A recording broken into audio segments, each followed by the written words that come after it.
Southeast Radio's Business Matters with Karl Fitzpatrick. Southeast Radio.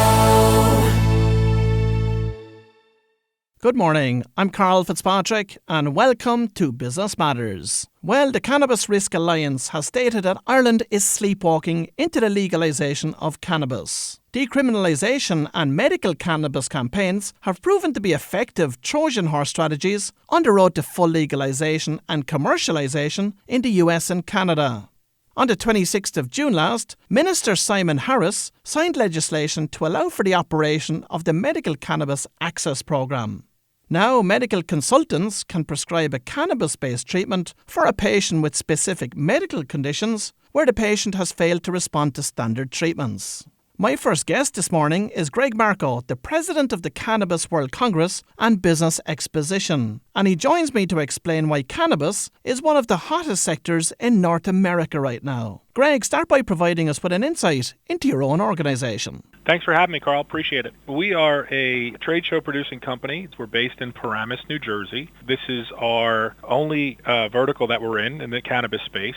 So provide us with an overview of what's happening in the cannabis industry across the globe right now. Obviously, Canada's doing some really nice things north of us here. We're really treading the waters here in the States, as it relates to legalization and what states are becoming legal. And, obviously there's so much momentum here in the Northeast with New Jersey, New York, and the Farm Bill that just passed, so hemp is a big component of the space. So, yeah, we everything's moving at light speed right now. It's just how you can control it. Now, of course, there are two active components in cannabis, CBD and THC. What is the difference between these, Greg? I had this question a lot at our show, and you were there in New York. The CBD products, right? So you have hemp-derived CBD. What is CBD, right? So CBD is, whether it be a topical salve or a gummy or tinctures, or CBD is legal in every state, hemp-derived CBD, as long as it falls under the 0.3 of THC, right? So some don't even have any THC in it, but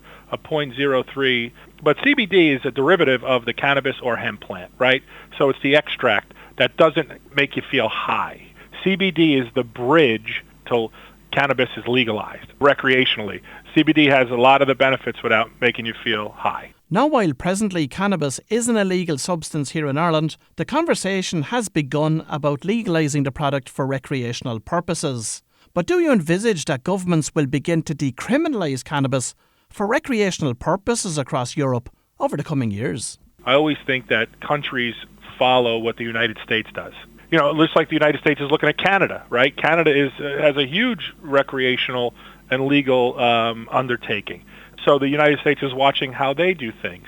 So I think when the U.S. as a whole, state by state, becomes recreational, I think that, Ireland, amongst any other country, is going to be looking at how it's rolled out. Now, the medical profession is divided on the use of cannabis, as is the general public. But how is the industry tackling this? It's all about education, Karl. I came from the franchise industry for many decades. So when I had a conversation with my wife who was a teacher for 25 years here in the United States, in New Jersey, when I had a conversation with her saying I was going to run a cannabis event, she looked at me like I had 15 heads. And I said, it's all about education, right? No product is, you saw our show. There's absolutely no product being, transacted on our floor. It's all about education and information. The more people are educated on the medicinal benefits of cannabis and hemp, the better off the entire process will be. It's amazing to me that, and again, our shows are about education and empowering the movement. So when we educate people, even including myself, I've had a year and a half of like an MBA in cannabis and the business, and I got to tell you, there's very sharp people in our industry. There are top, executives and CEOs that, are navigating this water just like any other industry, and I think it's all about education.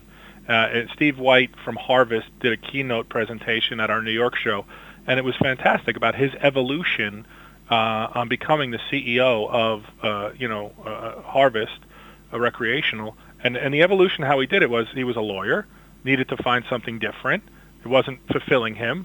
Then started representing a cannabis company, and then said, "Wow, this product has benefits, and it was a real compelling story. And I think, Karl, that's the whole component here. It's about educating and understanding the benefits medicinally for the cannabis or hemp plant, and obviously managing and the financial impact it could have on our economy and job stimulation, and just managing cannabis recreationally as well. It's just about education. In Ireland and elsewhere, people know cannabis solely as a product that is smoked, but there are many wide-ranging uses for cannabis. Perhaps you can inform us about some of the forms that cannabis now takes in both the US and Canada. Infused food, infused products, whether it be brownies or cookies or whatever the case may be. So it's really, many different facets, from vaping to tinctures to gummies to, and we had a workshop about infused edibles as well, because some people don't like to smoke, but they would like to have the benefit of the plant in a food infused product, like a brownie or a cookie or whatever the case may be, or popcorn. I've seen CBD popcorn, CBD water. I've seen it all. There are a number of large alcohol companies that have already invested heavily in the cannabis industry. So how much of a threat is cannabis to the alcohol industry? Well, you could read so many different articles about CBD or cannabis infused beer, and I think, in my personal opinion, I think that when you talk about these large company investments into the cannabis space, I just think they're diversifying their portfolio, to be quite frank. Cannabis is a product, and it's a product just like alcohol. It's a product just like cigarettes.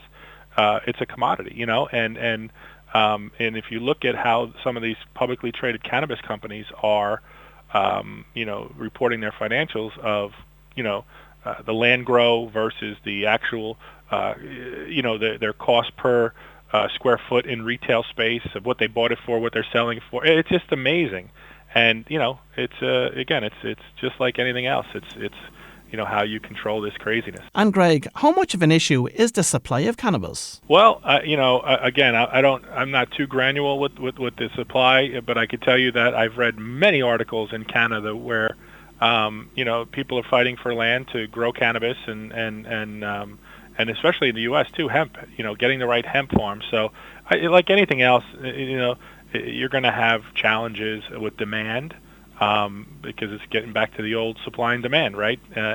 So the newer it is, the more demand there's going to be, and that'll companies will figure out asset management, product management as it levels off. But initially, I think you're going to have a lot of challenges in supplying cannabis. Now, the traditional cannabis user was in the 21 to 40 age group. But with its wide-ranging applications, will we see the consumer base for cannabis products extend across all demographics in the future? I believe you will. I can't begin to tell you how many conversations I have with senior people, my friends, parents who are getting older, and they have arthritis and are coming to the event to learn about CBD and the medicinal benefits. So I think the more education that people will gather and learn from, I believe it will be a big help, and it will expand the age demographic of the use of cannabis or CBD or hemp. Now, your company is hosting 2 cannabis expos in Los Angeles and Boston in September and October respectively.